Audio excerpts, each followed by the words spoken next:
NEET और JEE की तैयारी आपकी चल रही है, नहीं चल रही है ना। तो बच्चों एग्जाम्स तो आने वाले हैं नीट जेई के, तो तैयारी आई थिंक चल ही रही होगी। घर बैठ के आराम से ऑनलाइन स्टडी को एंजॉय करते हुए हम पढ़ाई भी कर रहे हैं। तो बच्चों डॉक्टर बनना है भविष्य में या इंजीनियर बनना है, आईआईटी करनी है, मेडिकल कॉलेज में जाना है, तो ढंग से तैयारी करनी है, पूरी जोश के साथ 100% एफर्ट्स के साथ। जो भी पढ़ा, अब लास्ट टाइम है, अब पढ़ा है तो याद होना चाहिए।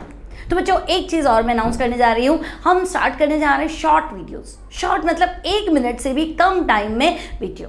तो बच्चों 1 मिनट से कम टाइम में क्या सीख जाएंगे, तो जरूर सीखेंगे। 1 मिनट से कम टाइम में मैं आपको कुछ कॉन्सेप्ट्स बताऊंगी, है ना। क्विक फटाफट जो चीज़ याद कराते ना, भाई ये याद कर लो, क्या पता एग्जाम में आ जाए। तो बच्चों ऐसे ऐसे क्वेश्चन जो डायरेक्ट पूछे जाते हैं, वो डायरेक्ट क्वेश्चंस 30 सेकंड में आप आराम से निकाल सकते हैं, है ना। 30 सेकंड्स के अंदर आपको क्या करना है, एक प्रॉपर कॉन्सेप्ट देखना है कि हाँ अच्छा ऐसा क्वेश्चन आ गया तो ऐसे करना है, ऐसा क्वेश्चन आ गया तो ऐसे करना है। 1 मिनट से कम टाइम के अंदर आपके बहुत सारे क्वेश्चंस तैयार हो जाएंगे। तो अगर शॉर्ट्स वीडियोज़ आपको मिलते हैं तो बच्चों उन्हें जरूर देखिए, एग्जाम में बहुत ज़्यादा हेल्प करेंगे। तो चलो स्टार्ट करते हैं बच्चों। आज का हमारा टॉपिक है केमिकल बॉन्डिंग। हिंदी में भी क्वेश्चन साथ साथ में है और मिक्स लैंग्वेज चल रहा है हमारा, है ना। तो हिंदी बच्चे इंग्लिश बच्चे आराम से कर सकते हैं। तो बच्चों केमिकल बॉन्डिंग, रासायनिक बंध, तो आपको पता है थियरी चैप्टर है, ठीक है। तो थियरी चैप्टर है तो बिल्कुल सिंपल थियरी क्वेश्चंस बनेंगे, सिर्फ बेसिक कंसेप्ट आपका क्लियर होना चाहिए। तो स्टार्ट करते हैं बच्चों। पहला क्वेश्चन हमारा, तो question number 1, among the following element group number is not equal to valence electron. मतलब ये आपको 3 एलिमेंट दे रखे हैं, तो इनमें से ऐसा कौन सा एलिमेंट है जिसका ग्रुप नंबर और वैलेंस इलेक्ट्रॉन इक्वल नहीं है, बराबर नहीं है।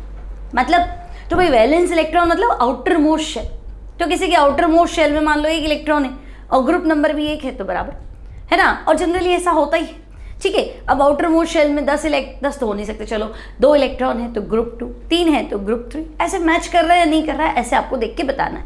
तो पहला ऑप्शन है बच्चों सोडियम। तो अगर मैं सोडियम की बात करूं तो बच्चों सोडियम का एटॉमिक नंबर तो 11 होता है, तो 11 मतलब वैलेंस शेल में 1 इलेक्ट्रॉन है। तो बच्चों वैलेंस शेल हिंदी में बोलते हैं बाहरी कोश, तो वैलेंस शेल में कितना इलेक्ट्रॉन है, तो हम कहेंगे भाई वैलेंस शेल इलेक्ट्रॉन तो 1 है। और सोडियम का ग्रुप भी तो 1 होता है बच्चों। पीरियोडिक टेबल में ग्रुप 1 क्या है, हाँ ली ना मतलब सोडियम, तो पीरियोडिक टेबल में ग्रुप 1 है और सोडियम के वैलेंस शेल में इलेक्ट्रॉन भी 1 है, तो भैया तो बराबर है, ये आंसर तो नहीं हो सकता। सेकंड नाइट्रोजन, तो बच्चों नाइट्रोजन का एटॉमिक नंबर 7 है, तो 7 मतलब 2 और 5, तो भाई इसके वैलेंस शेल में आउटर मोस्ट शेल में सबसे बाहर वाले शेल में 5 इलेक्ट्रॉन है, ठीक है। अब नाइट्रोजन का पीरियोडिक टेबल में ग्रुप नंबर, अब यहाँ थोड़े बच्चे उलझ जाएंगे कि भाई ग्रुप 1 2 तो आपके हो गए एल्केली, क्या बोलते हैं इन्हें, alkali metal, alkali earth metal. फिर 10 ग्रुप तो किसके हो गए, डी ब्लॉक के, तो नाइट्रोजन ग्रुप 15। लेकिन बच्चों ग्रुप 15 तो मॉडर्न टेबल है ना, हम मॉडर्न टेबल की बात नहीं कर रहे, मेंडलीव टेबल के अकॉर्डिंग चलो। तो बच्चों मेंडलीव टेबल के according nitrogen belongs to 5th A। आज की टेबल में क्या है, ग्रुप 15, तो हम कहेंगे 5th A मतलब वैलेंस शेल में 5 इलेक्ट्रॉन, तो ये तो मैच कर रहा है। अब नियॉन की बात कर लो, तो बच्चों नियॉन तो इनर्ट गैस है ना, तो इनर्ट गैस मतलब वैलेंस शेल में 8 इलेक्ट्रॉन, तो भाई 8th ग्रुप तो मेंडलीव के हिसाब से भी नहीं होगा और मॉडर्न के हिसाब से तो बिल्कुल नहीं होगा, है ना। क्योंकि मॉडर्न क्या कहती है, 1 और 2 एस ब्लॉक के और 3 से लेके 12 तक ग्रुप 3 से ग्रुप 12 डी ब्लॉक का, तो वैसे भी मॉडर्न के हिसाब से तो 8th ग्रुप किस में आता है, तो हम कहेंगे वो तो आपके डी ब्लॉक में चला जाता है। और मेंडलीव, तो मेंडलीव की टेबल में भी बच्चों हैलोजन ही था, है ना, 8th ग्रुप तो वो भी डी ब्लॉक को ले लेता है, ठीक है। और मेंडलीव ने अपनी टेबल में इनर्ट गैसेस को 0 ग्रुप के नाम से डिफाइन किया, तो हम कहेंगे तो 0 ग्रुप है, तो वैलेंस शेल में 0 तो नहीं आता, 8 इलेक्ट्रॉन है, तो कौन सा मैच नहीं कर रहा, तो बच्चों करेक्ट आंसर होगा option C. Clear. Now, the strength of the bonds by 2s2s, 2p2p and 2p2s overlapping has the order। तो बच्चों भाई एक तो ss ओवरलैपिंग है, एक pp ओवरलैपिंग है और एक s और p ओवरलैपिंग है। अब होता क्या है बच्चों कि जितनी ज़्यादा डायरेक्शनल प्रॉपर्टी बढ़ती है ना, अगर डायरेक्शनल प्रॉपर्टीज बच्चों बढ़ गई तो हम कहेंगे डायरेक्शनल प्रॉपर्टीज बढ़ेंगी तो बॉन्ड की स्ट्रेंथ भी बढ़ जाएगी। ठीक है, तो greater the value of directional properties greater will be bond strength. तो बच्चों एस एस, पी पी और पी एस, तो देखो पी पी में डायरेक्शनल प्रॉपर्टीज क्या है, सबसे ज्यादा है। एस एस तो बच्चों नॉन डायरेक्शनल है और एस पी जो है वो बीच में फंस गया, तो हम कहेंगे सबसे ज्यादा डायरेक्शनल प्रॉपर्टीज पी पी, फिर एस पी और फिर एस एस। तो ऐसा ऑप्शन सर्च कर लो कि भाई बॉन्ड स्ट्रेंथ पूछा है तुमसे, तो पी पी फिर एस पी और फिर एस एस। तो करेक्ट आंसर है option C. In which of the excitation state of chlorine ClF3 is formed? तो भाई ClF3 क्लोरीन की कौन सी एक्साइटेड स्टेट में बनता है? ठीक है, तो बच्चों देखो ClF3 मतलब क्लोरीन जो है वो 3 हाइड्रोजन एटम के साथ 3 बॉन्ड बना रहा है। ClF3 सेंटर में क्लोरीन है और 3 हाइड्रोजन के साथ 3 बॉन्ड बना रहा है। हाइड्रोजन के वैलेंस शेल में 7 इलेक्ट्रॉन होते हैं, 7 में से 3 काम में ले रहा है बच्चों, यानी बाहर कितने हैं, तो हम कहेंगे 2 लोन पेयर, 4 इलेक्ट्रॉन इसके पड़े हैं। ठीक है भाई, तो ClF3 तो ऐसा है। अब ClF3 कौन सी एक्साइटेशन स्टेट में बनता है? तो बच्चों देखो क्लोरीन का कॉन्फ़िगरेशन, तो क्लोरीन का कॉन्फ़िगरेशन देखा जाए बच्चों तो हम कहेंगे भाई क्लोरीन होता है नियोन 3s2 3p5। ठीक है, अब अगर शॉर्ट में आंसर देना है तो तुम वैसे ही देख सकते हो बच्चों कि ग्राउंड स्टेट ये हो गया 3s और ये हो गया 3p। ठीक है, आप कह रहे हैं 3s2 और 3p5। ठीक है, तो बच्चों ग्राउंड स्टेट में तो एक ही अनपेयर्ड इलेक्ट्रॉन है और अगर एक अनपेयर्ड इलेक्ट्रॉन है तो एक बॉन्ड बनाएगा, एक बार शेयरिंग करेगा और लोन पेयर आपके रहेंगे 3। लेकिन यहाँ तो ऐसा नहीं है, यहाँ तो लोन पेयर 2 है और बॉन्ड 3 है। तो मैं कहूँगी ऐसा इसमें तो नहीं लग रहा। अभी आप आओ फर्स्ट एक्साइटेड स्टेट में। ठीक है, तो बच्चों एक्साइटेड स्टेट मतलब 3s 3p के बाद ऑर्बिटल कौन सा है, तो हम कहेंगे 3d। तो भाई 3s 3p के बाद हमने ये बना दिया 3d। ठीक है, अब इस इलेक्ट्रॉन को जंप कराना है कहाँ, तो हम कहेंगे भाई 3d ऑर्बिटल के अंदर। एक को जंप करा लेती हूँ, तो देखो ये तो एज इट इज, ये भी एज इट इज है ना। जो सबसे नजदीक होगा और पेयर्ड होगा वो ही जंप करेगा। आपको ये नहीं सोचना इसको जंप करा दें, नहीं, जो सबसे नजदीक है और पेयर्ड है वो जंप कर गया। अब अगर मैं फर्स्ट एक्साइटेड स्टेट में आई बच्चों तो तुम ध्यान से देखो, तुम्हें अनपेयर्ड इलेक्ट्रॉन कितने मिले, तो हम कहेंगे हाँ अनपेयर्ड तो 3 मिल गए, और लोन पेयर कितने मिले, तो हम कहेंगे हाँ लोन पेयर भी 2 मिल गए। तो ऐसा ही कुछ चाहिए क्या, 3 तो बॉन्ड चाहिए और 2 लोन पेयर चाहिए, तो दोनों चीजें हैं। तो अगर हाइब्रिडाइजेशन पूछ लेता बच्चों तो हम कहते हैं sp3d हाइब्रिडाइजेशन। ठीक है, लेकिन अभी ये सिचुएशन चाहिए, तो ये सिचुएशन तो मिल गई कौन सी एक्साइटेड स्टेट में बच्चों, तो हम कहेंगे भाई ये मिली हमें फर्स्ट एक्साइटेड स्टेट। तो ग्राउंड स्टेट तो आंसर है नहीं, आंसर क्या हो जाएगा, first excitation state by sp3d hybridization. Clear, simple, आगे चले। तो बच्चों नेक्स्ट क्वेश्चन है, in the protonation of water change occurs in. तो भाई पानी में जब तुम प्रोटॉन ऐड कर देते हो, ठीक है, तो वाटर कुछ ऐसा है क्या, H2, और अगर तुम प्रोटॉन ऐड करते हो तो बच्चों होगा क्या, तो ऑक्सीजन अपना लोन पेयर प्रोटॉन को डोनेट कर देगा। ठीक है, तो भाई ऑक्सीजन ने अपना लोन पेयर इसको डोनेट कर दिया, ओके है ना। तो हम कहेंगे भाई ऐसा कुछ स्ट्रक्चर आएगा जो लोन पेयर डोनेट करेगा वो प्लस, जिसको दे देगा वो माइनस। तो ये ऑलरेडी प्लस था तो plus minus neutral, okay.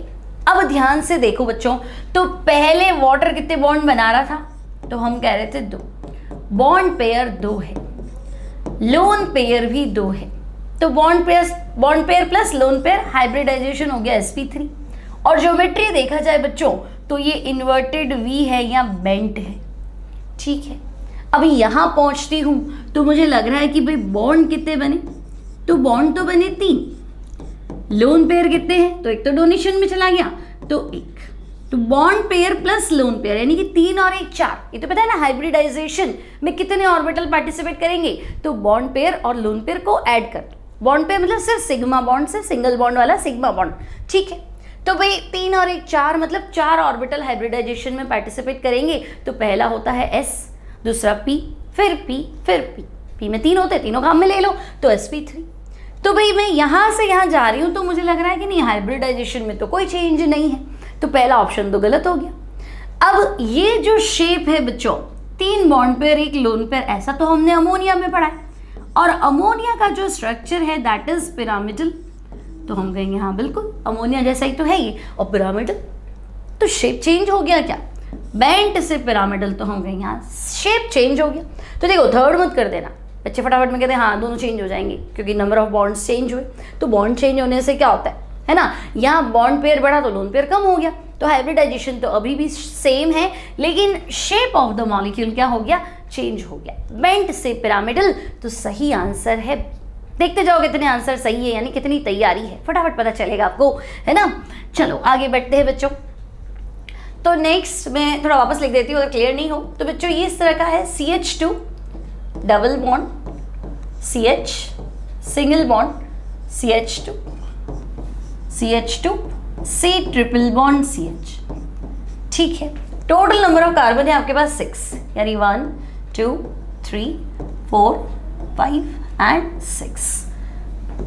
Okay, अब क्या पूछा जा रहा है बच्चों, तो आपसे पूछा जा रहा है कि भाई in the compound bond is formed by the overlapping of in C2 and C3। C2 और C3 जो बॉन्ड है वो कौन सी ओवरलैपिंग से बना है, तो भाई C2 मतलब तो ये कार्बन है, और C3 मतलब ये कार्बन है। तो भाई C2 का कार्बन डबल बॉन्ड को टच कर रहा है, मतलब डबल बॉन्ड बना रहा है।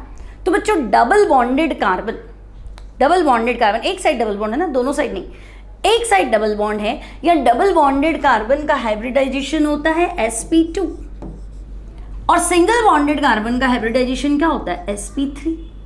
अभी आपको लगेगा ऐसा कैसे, तो देखो मैं अगर C3 को डिस्कस करूं बच्चों, तो C3 लेफ्ट और राइट में तो 2 बॉन्ड बना रहा है, इधर हाइड्रोजन है और इधर हाइड्रोजन है।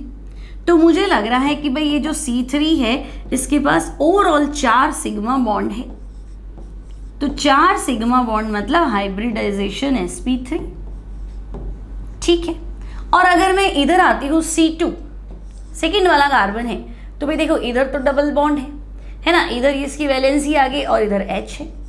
अभी सिग्मा बॉन्ड गिन लो, तो हम कहेंगे बॉन्ड पेयर में सिर्फ सिग्मा बॉन्ड काउंट होते हैं। तो बच्चों बॉन्ड पेयर 3 है, तो 3 मतलब sp2। तो हम कहेंगे भी C2 तो है sp2 और C3 है sp3, 2 और 3 का ही पूछा है। तो C2 तो है sp2 ये रहा, और C3 है sp3। तो बच्चों आपका करेक्ट आंसर हो जाएगा ऑप्शन डी। क्लियर, सही किया क्या बच्चों, चेक करेंगे। नेक्स्ट क्वेश्चन, तो बच्चों नेक्स्ट क्वेश्चन जो है ये नहीं है एक्चुअली, हाँ ऐसा कुछ नहीं है, शायद कहीं से लिख दिया इन्होंने। हाँ, तो नेक्स्ट क्वेश्चन है which statement is correct. Okay, तो ये 4 स्टेटमेंट है, इनमें से सही स्टेटमेंट आपको बताना है, ठीक है।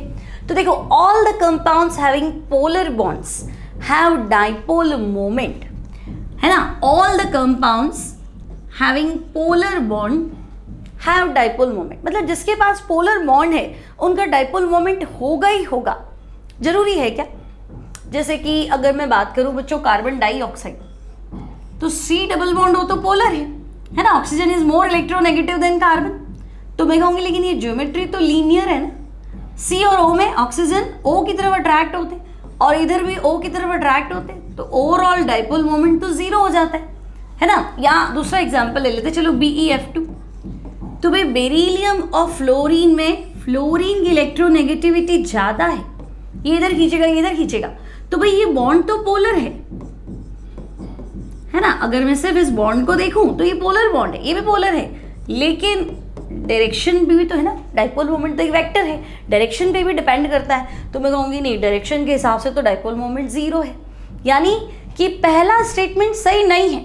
ये कह रहा है कि अगर पोलर बॉन्ड हो तो डाइपोल मोमेंट होगा ही होगा, हम कहेंगे कैसे होगा, नहीं होगा। सेकेंड देखो SO2 इज नॉन पोलर, तो बच्चों SO2 का स्ट्रक्चर तो ऐसा होता है ना, SO2 CO2 सेम थोड़ा ना मान सकते हैं। आपको लगता है CO2 नॉन पोलर है, सही, लेकिन SO2 कैसे नॉन पोलर है, तो बेंट है। तो हम कहेंगे नहीं भाई, किसी भी सिचुएशन में इस ज्योमेट्री का डायपोल मोमेंट जीरो नहीं हो सकता, मतलब ये नॉन पोलर है, तो ये स्टेटमेंट तो करेक्ट है।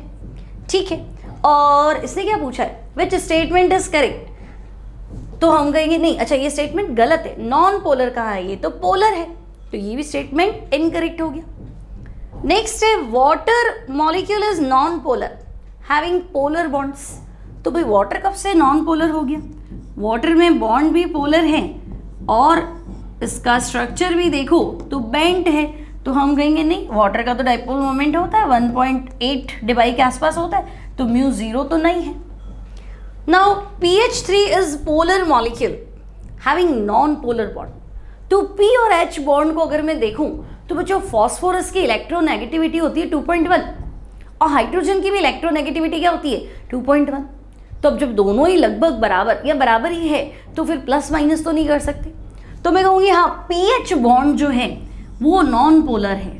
भाई मैं पीएच में किसी को प्लस माइनस नहीं कर सकती, लेकिन प्रॉब्लम क्या है कि फॉस्फोरस एक लोन पेयर रख रहा है, तो लोन पेयर रख रहा है तो मतलब इलेक्ट्रॉन यहाँ शिफ्ट होना जरूरी है, तो फिर पोलैरिटी तो आएगी, भले आपके बॉन्ड्स नॉन पोलर हों लेकिन कंपाउंड जो है मॉलिक्यूल जो है वो पोलर है ना, एक तो इसके पास लोन पेयर भी, स्लाइटली इलेक्ट्रॉन्स जो है वो पी की तरफ हम मान लेते हैं शिफ्ट होने की वजह से पोलैरिटी तो होगी सही, तो PH3 पोलर है जबकि इसके बॉन्ड्स क्या है नॉन पोलर है, तो ये बहुत ही अच्छा क्वेश्चन है और करेक्ट स्टेटमेंट है, बाकी सारे स्टेटमेंट जो है वो इनकरेक्ट थे। ठीक है, इसने पूछा भी क्या था स्टेटमेंट कौन सा करेक्ट है, ठीक है, हिंदी में आप लिखेंगे कौन सा कथन सत्य है। चलो बच्चों आगे बढ़ते हैं, नेक्स्ट क्वेश्चन है BeF2 has zero dipole moment whereas water has dipole moment because, तो बच्चों अभी हमने देखा था BeF2 में क्या था, ज्योमेट्री जो थी ना वो लीनियर थी, तो बॉन्ड मोमेंट एक दूसरे को क्या कर देते हैं कैंसिल कर देते हैं, लेकिन वाटर में ऐसा नहीं हो पाता है क्योंकि वाटर में क्या हुआ, तो हम कहेंगे पोलर बॉन्ड्स भी हैं और ज्योमेट्री इसकी बेंट है ना, ये बातें अगर आपको पता है तो हम आगे चेक कर लेंगे। तो देखो BeF2 has zero dipole moment and water has dipole moment Q, तो वाटर इज लीनियर, गलत, वाटर लीनियर है ही नहीं, वाटर इज बेंट तो काफी हद तक सही है, fluorine is more electronegative than oxygen, वो सही है, लेकिन वो तो यहाँ पे भी है, fluorine is more electronegative than beryllium, तो वो पोलर हो जाता, लेकिन आप कह रहे हो नहीं ये तो पोलर नहीं है और वो पोलर है, मतलब सीधा सा बात है कि आपको ज्योमेट्री के अकॉर्डिंग आंसर देना है। ठीक है, क्योंकि बच्चों लगे स्टेटमेंट तो सही है ना, गलत का है, और पोलरिटी की वजह भी है, तो वजह पोलर बॉन्ड नहीं चाहिए बच्चों, ज्योमेट्री भी ऐसा चाहिए कि ओवरऑल कैंसिलेशन हो या फिर ना हो। ठीक है, और वाटर में हाइड्रोजन बॉन्ड है लेकिन वहाँ इस चीज़ का क्या लेना देना है, यहाँ पे तो इसका कोई लेना देना नहीं है, तो हम कहेंगे ठीक है भाई ये तो रामायण में महाभारत की सही बात बता रहे, महाभारत में ऐसा हुआ था ओके, लेकिन क्वेश्चन तो रामायण का है ना, वहाँ तो नहीं है। ठीक है, तो इसको हम कंसिडर नहीं करेंगे। तो आपसे पूछा है कि भाई वाटर पोलर क्यों है, तो हम कहेंगे सीधी सी बात है वाटर बेंट है।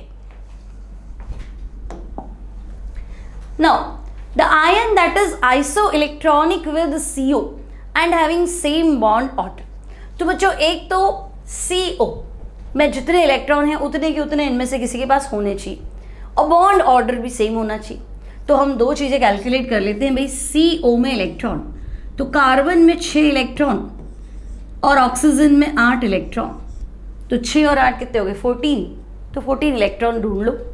और दूसरा बॉन्ड ऑर्डर, तो बच्चों कार्बन मोनो ऑक्साइड में C और O के बीच में अगर देखा जाए ना तो 3 बॉन्ड होते हैं, ट्रिपल बॉन्ड होता है। ठीक है, तो ऐसा कुछ सर्च कर लो। तो देखो पहला साइनाइड, तो हम कहेंगे cyanide C triple bond N होता है और नेगेटिव चार्ज बच्चों कार्बन के पास होता है, ध्यान रखना। ठीक है, अब इसमें काउंट कर लेते हैं, कार्बन के पास कितने इलेक्ट्रॉन है, तो हम कहेंगे 6, नाइट्रोजन के पास कितने हैं बच्चों 7, और नेगेटिव चार्ज है तो 1 इलेक्ट्रॉन ऐड करें, क्योंकि एक तो उसका खुद का होता है, दूसरे का उठा के लिया है तभी तो नेगेटिव चार्ज आएगा। यूँ नहीं कि आप देखो अच्छा मैडम ने तो माइनस में 2 इलेक्ट्रॉन लिखे तो 2 ऐड कर दो, 2 कैसे ऐड करोगी, एक तो इसका खुद का ही है, तो खुद के इलेक्ट्रॉन तो मैंने काउंट कर लिए ना 6 है ना, तो 6 + 7 + 1, तो मैं कहूँगी भाई इलेक्ट्रॉन तो मैच हो गए और बॉन्ड ऑर्डर तो ट्रिपल बॉन्ड है ही सही, तो हम कहेंगे दोनों बातें मैच हो गई, बाकी किसी में मैच होगी नहीं, आप करके देख लेंगे। ठीक है, तो इस बार हमारा करेक्ट आंसर है ऑप्शन ए साइनाइड। ठीक है, चलो which of the following is paramagnetic? तो बच्चों पैरामैग्नेटिक मतलब नो पेयर, यानी कि अनपेयर्ड इलेक्ट्रॉन होना चाहिए। तो पैरामैग्नेटिक की पहली सिचुएशन हम कहेंगे भाई पैरामैग्नेटिक मतलब अनपेयर्ड इलेक्ट्रॉन रख लो तो कोई टेंशन ही नहीं है। अब अनपेयर्ड इलेक्ट्रॉन कब रखें? तो बच्चों इवन ऑड का कॉन्सेप्ट लगा लेते हैं कि भाई अगर इवन होगा, है ना, ये चलो ऑड होगा, इवन में भी क्या है कि ऑक्सीजन पैरामैग्नेटिक होता है तो फिर हमें ऑक्सीजन पे जाना पड़ेगा, है ना। तो भाई अगर 16 इलेक्ट्रॉन है तब तो हम फिर भी सोच लेंगे कि भाई 16 है तो इवन होते हुए भी पैरामैग्नेटिक है, तो उसको छोड़ो। अगर मैं तुम्हें कहूँ कि भाई अगर ऑड नंबर ऑफ इलेक्ट्रॉन्स है तब तो पक्का है ना कि पैरामैग्नेटिक होगा। ऑड नंबर ऑफ इलेक्ट्रॉन, और मतलब 17 इलेक्ट्रॉन है तो मैं पेयर कितने करूंगी? 16 ही तो पेयर हुए, एक तो अनपेयर्ड रह गए। तो पहले हम चेक कर लेते ऑड है कि नहीं है, फिर आगे और सोच लेंगे। तो भाई देखो O2 माइनस, तो बच्चों O2 माइनस तो हम कहेंगे ऑक्सीजन में हो गए 8 इलेक्ट्रॉन, फिर हो गए 8 और एक एक्स्ट्रा, तो ये तो पहला ही आ गया 17 इलेक्ट्रॉन्स। ठीक है, अब बच्चों साइनाइड, तो कार्बन के पास 6, नाइट्रोजन के पास 7 और 1, तो हम कहेंगे तो 14। तो बच्चों 14 सिस्टम नाइट्रोजन का है और नाइट्रोजन आपका डायामैग्नेटिक है ना। नाइट्रोजन क्या है? डायामैग्नेटिक है, तो 14 आते हैं आपको पता है डायामैग्नेटिक। लेकिन 16 ऑक्सीजन वाला सिस्टम है तो ऑक्सीजन पैरामैग्नेटिक है, तो 16 आया तो पैरामैग्नेटिक, अदरवाइज जो भी इवन आता है वो डायामैग्नेटिक में जाएगा। ठीक है, अब बच्चों CO कार्बन मोनोऑक्साइड, तो कार्बन के पास है 6 इलेक्ट्रॉन, ऑक्सीजन के पास फिर 14, तो नाइट्रोजन वाले सिस्टम में चला गया।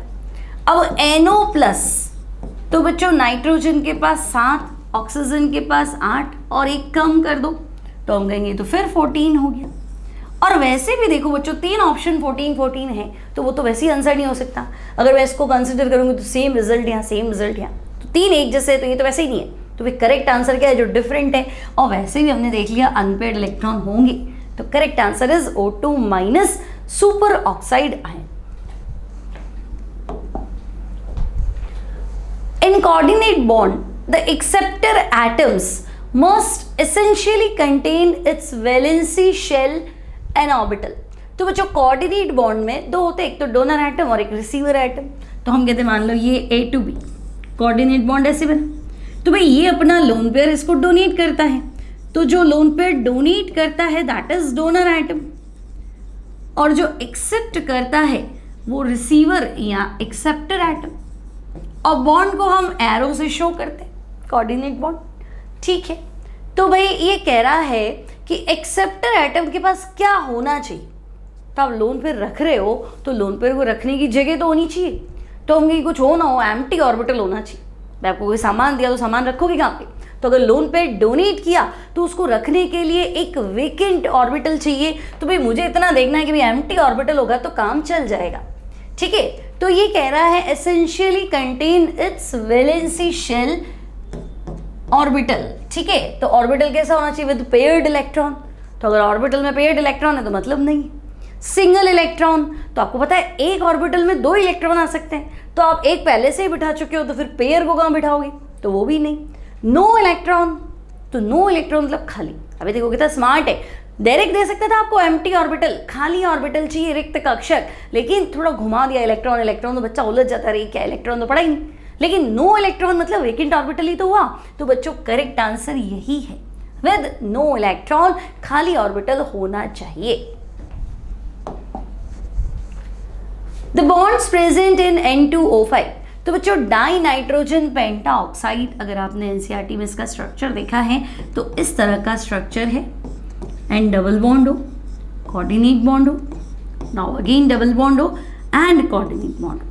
स्प्लिट करने के बाद नहीं पूछा है, इसी में पूछा है इसमें कौन से बॉन्ड हैं। तो आपको क्या दिख रहा है? आपको सिंगल बॉन्ड डबल बॉन्ड दिख रहे हैं मतलब कोवलेंट बॉन्ड, और ये एरो भी दिख रहा है मतलब कोऑर्डिनेट बॉन्ड। तो हम कहेंगे भाई यहाँ तो दोनों बॉन्ड हैं, कोवलेंट भी है और कोऑर्डिनेट भी है। Now in dry ice the bond present between 2 molecule. तो बच्चों पहले तो बताओ ड्राई आइस, ड्राई आइस का मतलब सॉलिड CO2। ठीक है, तो आप ये कहना चाह रहे हो CO2 और CO2 है ना, बॉन्ड प्रेजेंट बिटवीन 2 मॉलिक्यूल। भाई इन CO2 और CO2 में कौन सा बॉन्ड है? तो पहले आप ये देखो CO2 नॉन पोलर है क्या, तो हम कहेंगे बिल्कुल भाई CO2 का तो म्यू 0 है, ये नॉन पोलर है। ठीक है, तो एक नॉन पोलर और दूसरा नॉन पोलर, मतलब इनर्ट गैस मान लो, इनर्ट गैस क्या होती है, सारी नॉन पोलर होती। तो इनर्ट गैस में कौन सा फोर्स ऑफ अट्रैक्शन होता है, तो हम कहेंगे इनर्ट गैस में तो van der Waals force, specially London forces. तो हम कहेंगे फिर यहाँ पे भी वही होना चाहिए। तो दो नॉन पोलर में आयनिक बॉन्ड नहीं हो सकता, दो मॉलिक्यूल के बीच में कोवेलेंट बॉन्ड नहीं होगा, हाइड्रोजन तो ही नहीं, तो पॉसिबल नहीं। तो correct answer will be van der Waals force of attraction. So बच्चों लास्ट क्वेश्चन पे आ गए हम। Intermolecular hydrogen bonds are present in, तो इनमें से आपको बताना है इंटरमॉलिक्यूलर हाइड्रोजन बॉन्ड। इंटर मतलब बिटवीन, मॉलिक्यूलर मतलब बिटवीन टू मॉलिक्यूल, दो मॉलिक्यूल के बीच में हाइड्रोजन बॉन्ड। तो बच्चों आपको ध्यान रखना है, जब हाइड्रोजन हाईली इलेक्ट्रोनेगेटिव एलिमेंट यानी फोन से कनेक्टेड होता है तभी हाइड्रोजन जो है वो पार्शियली पॉजिटिव होता है और बाकी जो भी है ये नेगेटिव। तो तब जाके ये किसी इलेक्ट्रोनेगेटिव के साथ क्या करता है, हाइड्रोजन बॉन्ड बना सकता है। ठीक है, और बाकी जो भी कंपाउंड है। तो हम कहेंगे भाई हाइड्रोजन आप चाहते हो कि फोन से जुड़ा हुआ हो, तो यहाँ देखो OH बॉन्ड है, तो हम कहेंगे भाई O से कनेक्टेड है। अगेन यहाँ पे OH बॉन्ड है तब भी है, यहाँ पे NH बॉन्ड है तब भी है। लेकिन बच्चों ये तो ईथर है ना, हाइड्रोजन कहाँ जुड़ा है ऑक्सीजन से, हाइड्रोजन तो कार्बन से कनेक्टेड है। ऑक्सीजन होने से क्या होता है, ऑक्सीजन हाइड्रोजन के बीच में तो कोई बॉन्ड नहीं है ना। तो बच्चों ईथर्स जो है उनकी पोलैरिटी मतलब हाइड्रोजन बॉन्ड जितने तो नहीं होते, पोलर बहुत कम पोलर होते हैं। और एक्टिव हाइड्रोजन वाली अगर मैं बात करूं तो ऐसा तो कुछ भी नहीं होता। तो ईथर्स में हाइड्रोजन बॉन्ड आपस में तो पॉसिबल नहीं है, तो नहीं है मतलब no hydrogen bond. So correct answer will be dimethyl ether. तो बच्चों ये थे केमिकल बॉन्डिंग के कुछ अच्छे क्वेश्चन, स्मार्ट क्वेश्चन। कर लिए तो आप भी स्मार्ट बन जाओगे। पहले से आते थे तो बच्चों आपकी तैयारी अच्छी है और अप लेवल की तैयारी करेंगे और मेहनत करेंगे ताकि इस बार नीट या जेईई जो भी हम दे रहे हैं उसको क्रैक कर ले। तो मिलते हैं अगली बार नए सेशन में कुछ और अच्छे क्वेश्चंस के साथ। Till then take care and good bye.